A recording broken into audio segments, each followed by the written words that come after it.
So anyway, but all of these people had great banjo pickers. You had Earl Scruggs, you had Ralph Stanley, and you had Don Marino. So it's a good time to introduce our banjo player because he knows more about the history of the banjo than we do. So what is this thing? They just gave it to me right before the show. I don't know. So this is a banjo. So this has its roots in Africa, old African instruments that came over during the slave trade. And they brought instruments that were similar, not exactly like this, but the common characteristics is basically a drum. So this head here on a banjo is it's actually made by the Remo Drum Company. So it's actually basically a snare drum with a neck stuck on the end. So it always has a drum aspect to it. It also always has this little, for 5-string banjos, it always has this little short string on it, which is a drone string. You don't really, unless you're a fancy picker, you don't really play this. This is just used to give you like a sound in the background to play against. And that along with the drum aspect of it. So the old African stuff with folk songs, they would do kind of combine the drum aspect of it with this drone aspect.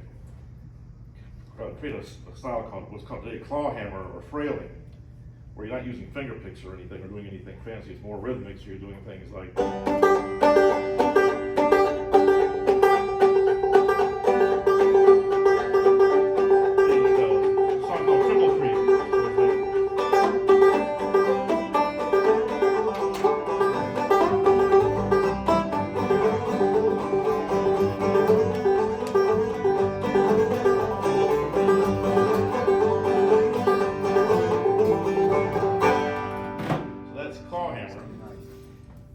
Who was paying attention earlier, going back to the Piedmont blues.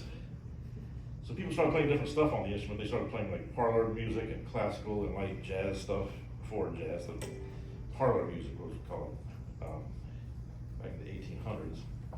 Really fancy, intricate stuff. Classical music, basically. And then in the 30s, Earl Scruggs and those guys, they started down in North Carolina, also at the Piedmont. They kind of came up with the same idea I was doing with the guitar earlier, where instead of keeping that alternating bass line going, keep this little drone string going, and you're playing against that, but with alternation. So you're going like.